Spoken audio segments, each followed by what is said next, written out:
दोनों में एक आत्मा का निवास होता है। और यही कारण है कि दुनिया के अंदर भारत और नेपाल सदैव मित्र के रूप में कार्य करते हैं और शक्तिपीठ पाटेश्वरी जैसी पीठ भारत और नेपाल के सांस्कृतिक संबंधों को आगे बढ़ाने का एक माध्यम बनता है। और आज महंत महेंद्रनाथ जी महाराज की 21वीं पुण्यतिथि के कार्यक्रम के साथ भी ये संबंधों को आगे बढ़ाने का कार्यक्रम चल रहा है, जिसमें वहां के सांसद भी और रतननाथ मंदिर से डॉक्टर नारायणनाथ जी महाराज भी आज यहाँ पर इस कार्यक्रम के साथ जुड़े हुए हैं। हम सबको इस बारे में ध्यान रखना होगा कि भारत की व्यवस्था में हमारे ऋषि मुनियों ने, हमारे संतों ने पूरी व्यवस्था को जीवन में पुण्य और पाप के साथ जोड़ा है। हम सब ने इसी को धर्म और अधर्म के रूप में माना है और इस बात को माना है कि हम अच्छा करेंगे तो पुण्य के भागीदार बनेंगे, गलत करेंगे पाप के भागीदार बनेंगे। हमारे पाप के लिए कोई दूसरा जिम्मेदार नहीं होगा। जो गलत काम हम करते हैं उस गलत काम के लिए हम स्वयं जिम्मेदार होंगे और उसका प्रतिफल भी हमें उसी रूप में प्राप्त होना है। और इसीलिए गलत काम करने वाले को उसके पाप से कोई वंचित नहीं कर सकता और अच्छा कार्य करने वाले को उसके पुण्य से कोई वंचित नहीं कर सकता। ये पाप और पुण्य की अवधारणा ही व्यक्ति को सत्य के पथ का अनुसरण करने, न्याय के मार्ग पर चलने और इन सब के साथ अगर हम जोड़ते हैं तो भारतीय मनीषा ने भारत को एक ही बात माना है कि हम अंततः धर्म के पथ का अनुसरण कर रहे हैं। धर्म केवल एक उपासना विधि नहीं, ये केवल पूजा पद्धति नहीं है। जीवन में नैतिक मूल्यों को अपने अंदर धारण करना, जीवन में सत्य न्याय के पथ का अनुसरण करना और जिस क्षेत्र में जो व्यक्ति है वह अगर अपने कर्तव्यों का ईमानदारी पूर्वक पालन कर रहा है तो वही उसका धर्म है। धर्म केवल उपासना विधि नहीं है। धर्म हमें सदाचार, नैतिक मूल्य और अपने स्वयं के कर्तव्यों के प्रति निरंतर प्रेरित करता है। धर्म का मतलब केवल पूजा पद्धति नहीं है। पूजा पद्धति आपका एक व्यक्तिगत विषय हो सकता है, उसमें बहुत सारे लोग हैं। कुछ लोग मंदिर जाते हैं, कुछ लोग मंदिर नहीं भी जाते हैं, कुछ लोग देवी के भक्त होते हैं, कुछ लोग राम के भक्त होते हैं, कुछ लोग शिव के भक्त होते हैं, कुछ लोग सभी जगह चले जाते हैं, कुछ लोग सात्विक पूजा करते हैं, कुछ लोग तंत्र की परंपरा के साथ जुड़ जाते हैं। किसी के लिए भारतीय परंपरा इसको बाध्य नहीं करती कि आपको इसी मार्ग पर चलना है। जो जिसकी प्रकृति होगी, जिसकी रुचि होगी और जिसमें उसको अपने पद को और आसान बनाने में मदद मिलती है, वही धर्म का तत्व, धर्म सतत्वम निहिति गुहायाम। ये बहुत सूक्ष्म है, हर व्यक्ति इसको जान नहीं सकता है और इसीलिए कहा गया महासन एन गतः सपंथ। महापुरुषों के द्वारा यानी ऋषि मुनियों के द्वारा जो मार्ग बताया गया है, हमारे बड़े बुजुर्गों के द्वारा जो मार्ग बताया गया है, उस मार्ग का अनुसरण करके ही हम अपने जीवन को सार्थक बना सकते हैं। आप सब जानते हैं महंत महेंद्रनाथ जी महाराज से पहले इस पीठ की व्यवस्था में तमाम उतार चढ़ाव चले, तमाम कठिन परिस्थितियां इसके सामने आती रही है। लेकिन महंत महेंद्रनाथ जी महाराज ने उस समय गोरखपुर में व्यवस्थाओं को जब देखा, क्योंकि उनको एक लंबे समय तक गोरखपुर में कार्य करने का एक अनुभव हुआ था कि गोरखपुर में गोरखपीठ की परंपरा में ब्रह्मलीन महंत दिग्विजयनाथ जी महाराज ने, ब्रह्मलीन महंत वैद्यनाथ जी महाराज ने कैसे धर्म, हमारे धर्मस्थल कैसे लोक कल्याण के माध्यम बनेंगे। वहां पर 1932 में महाराणा प्रताप शिक्षा परिषद की स्थापना करके शिक्षा के लिए एक व्यापक अलग जगाने का कार्यक्रम बनाया था। महाराणा प्रताप शिक्षा परिषद में आज भी 50 से अधिक संस्थाएं संचालित होती हैं। 50,000 से अधिक बच्चे वहां स्कूलों में पढ़ रहे हैं। 5,000 से अधिक शिक्षक और शिक्षणोत्तर कर्मचारी उनके साथ जुड़े हुए हैं और अनेक उन कार्यक्रमों को लोक कल्याणकारी कार्यक्रम जिसमें हर एक बालक हो या बालिका, हम बालिका शिक्षा की बात आज कर रहे हैं। महाराणा प्रताप शिक्षा परिषद 1956 में अपना पॉलिटेक्निक स्थापित कर दिया था। 1956 में पहला महाविद्यालय, पहला डिग्री कॉलेज की स्थापना कर चुका था और बाद में जब लगा कि नहीं गोरखपुर में विश्वविद्यालय बनना है तो उस महाविद्यालय को, बालिकाओं के उस महाविद्यालय को और महाराणा प्रताप कॉलेज को उन्होंने प्रदेश सरकार को दान देकर के गोरखपुर विश्वविद्यालय की स्थापना भी कराई। यानी ये कार्य लोक कल्याण के साथ जुड़े गए, क्योंकि शिक्षा किसी भी व्यक्ति के जीवन में परिवर्तन करने और उसके जीवन को सही मार्ग की ओर ले जाने का एक सशक्त माध्यम बन सकता है। और इसीलिए उस समय यह कार्यक्रम वहां पर चला। आपने देखा होगा बाद में हम लोगों ने 2012 के बाद यहां पर भी यहाँ के बच्चों को अत्याधुनिक शिक्षा मिल सके, मां पाटेश्वरी के नाम पर इसी तुलसीपुर में एक आधुनिक विद्यालय स्थापित कराया। इसके पहले नंद महला में एक स्कूल प्रारंभ हो चुका था। वहां महेंद्र नाथ जी के समय में उस कार्यक्रम को वहां आगे बढ़ा दिया गया था। गोरखपुर में वनवासी बच्चों के लिए, जनजातीय बच्चों के लिए कुछ कार्यक्रम होने चाहिए। अपने ही समाज के लोग, अपने बंधु बांधव, समाज की व्यवस्था में कोई उन्हें गुमराह न कर सके, छल छल और धोखे से कोई उनका मतांतरण न कर सके। यह केवल एक तरफा कार्य नहीं हो सकता और इसकी इजाजत किसी को भी नहीं दी जा सकती है। लेकिन केवल शासन प्रशासन को कोसने से नहीं, हम अपने उत्तरदायित्वों का निर्वहन किस रूप में कर रहे हैं। गोरखपुर में 1983-84 में वनवासी कल्याण आश्रम के माध्यम से पहले से ही वनवासी और जनजातीय बच्चों के लिए छात्रावास की स्थापना हुई और 1983-84 में इस आश्रम में थारू जनजाति के बच्चों को, चाहे वह भारत नेपाल की सीमा से हो, सोनभद्र मिर्जापुर से हो, यहां तक कि नागालैंड, मिजोरम, मेघालय और उन क्षेत्रों से भी बच्चों को ला करके यहां पे उन्हें पढ़ाया जाता था।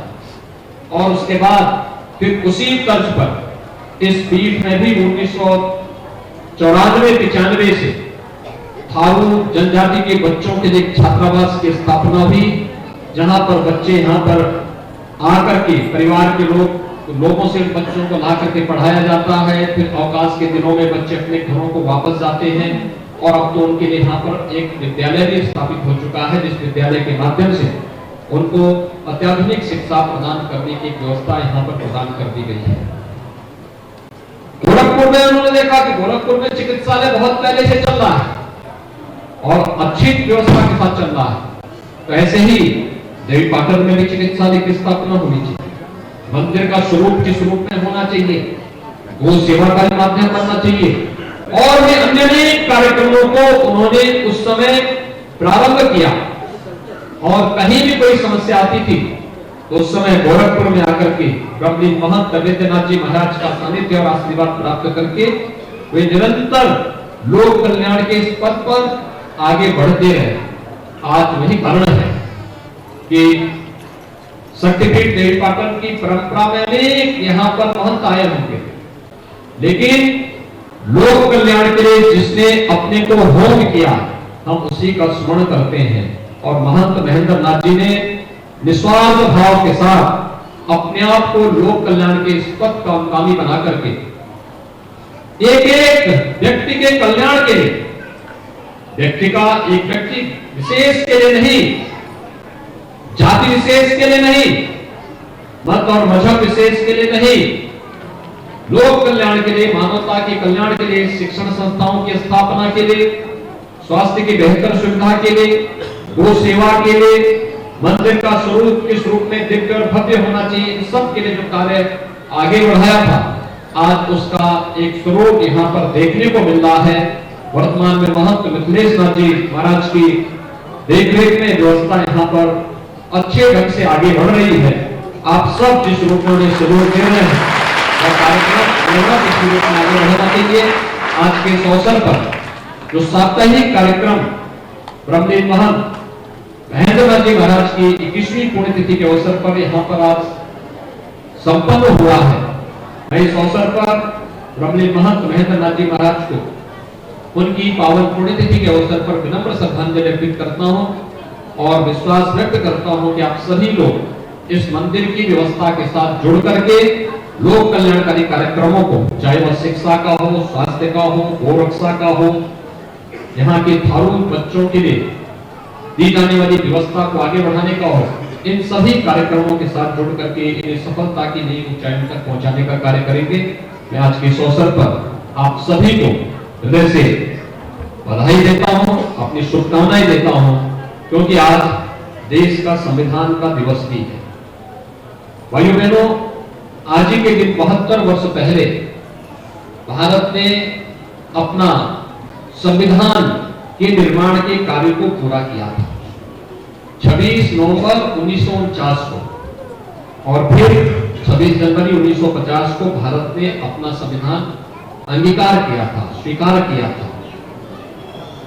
26 नवंबर की तिथि महत्वपूर्ण इसलिए है क्योंकि बाबा साहब डॉक्टर भीमराव अंबेडकर ने इस अवसर पर जो मसौदा तैयार किया था, देश के संविधान के निर्माण को लेकर के जो 13 अलग अलग समितियां थी, उन समितियों ने जो अलग अलग विषयों को लेकर के कार्य किया था, उस मसौदे का जो व्यापक प्रारूप बना था, आज उसी का कारण है भारत के अंदर भारत का संविधान जाति के नाम पर, क्षेत्र के नाम पर, भाषा के नाम पर, अमीर और गरीब के नाम पर, छोटे बड़े के नाम पर, महिला पुरुष के नाम पर किसी भी प्रकार का कोई भेदभाव अपने नागरिकों के साथ नहीं करता है। एक समान अधिकार भारत के प्रत्येक नागरिक को देता है और आज उसी समान अधिकार की ताकत हम सबके पास है, एक वोट देने का अधिकार।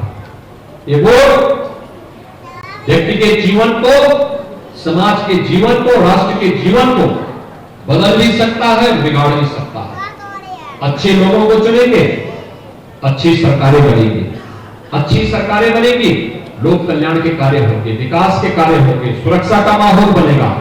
लेकिन जब हम जाति के नाम पर, क्षेत्र के नाम पर, भाषा के नाम पर वोट देते हैं, उसके बाद की स्थिति क्या होती है? बेईमान और भ्रष्ट लोग जब जनप्रतिनिधि चुने जाते हैं, सांसद विधायक चुने जाते हैं, तो या तो उनके दर्शन नहीं होते, और अगर होते भी हैं तो ऐसे ही होते हैं जैसे 2017 के पहले देखने को मिलता था। मैं 2017 के पहले जब आता था, मुझे गोंडा से यहां आने में या गोरखपुर से यहां आने में, गोंडा से यहां आने में मुझे 3 से 3.5 घंटे लगते थे, और मुझे गोरखपुर से यहां आने में 6 घंटे लगते थे। और आज गोरखपुर से यहां अगर हम सड़क मार्ग से आएंगे तो मात्र 2.5 से 3 घंटे के अंदर हम यहां पहुंच सकते हैं, 2.5 घंटे के अंदर हम यहां पहुंच सकते हैं। आज अगर हम गोंडा से यहां आना चाहेंगे तो गोंडा से यहां आने में मात्र 1 घंटा लगता है। 1 घंटे के अंदर हम इस दूरी को तय कर सकते हैं। आप अंतर महसूस कर सकते हैं। ये कार्य पहले भी हो सकता था, प्रदेश वही, तंत्र वही, लेकिन चेहरे बदल जाने से, चेहरे का मतलब सरकार बदलने से कैसे परिवर्तन होता है। पहले गरीब को मकान नहीं मिलता था, शौचालय नहीं मिलता था, बिजली नहीं आती थी, राशन नहीं मिलता था, सुरक्षा का कोई भी स्थिति नहीं थी, लोग भटकते थे।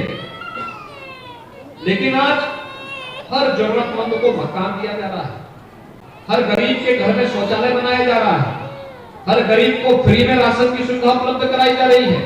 कोरोना कालखंड में प्रशासन ने, स्वास्थ्य कर्मियों ने जिस रूप में सेवा का कार्य आपके सामने प्रस्तुत किया, ये भारत के संविधान की ताकत है। जिस ताकत का इस्तेमाल आपने किया, जनता ने किया, उस ताकत का प्रतिफल आपको मिल रहा है। अच्छा किया, अच्छा परिणाम प्राप्त हो रहा है, और जब बुरा करते हैं तो फिर उसके आत्मघाती प्रहार से स्वयं भी नहीं बच पाते। और इसलिए भाइयों बहनों, आज के अवसर पर हम सबको संविधान दिवस के अवसर पर भी इस बात पर संकल्प करना होगा कि भारत के संविधान ने जो ताकत दी है, याद रखना, आपने भस्मासुर की कहानी पढ़ी होगी।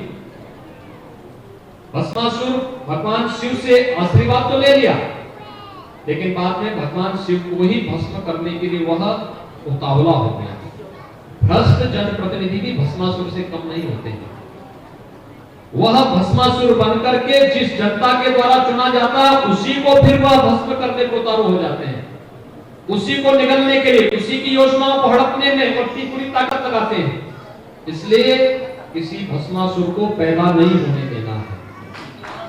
जो दंगा करवाते हैं, जो कानून व्यवस्था के साथ खिलवाड़ कराते थे, पर्व और त्योहारों को शांतिपूर्ण तरीके से नहीं मनाने देते थे, गरीब का मकान हड़प जाते थे, गरीब का शौचालय हड़प जाते थे, गरीब का अन्न खा जाते थे, उन लोगों को कभी भी मौका फिर से नहीं मिलना चाहिए।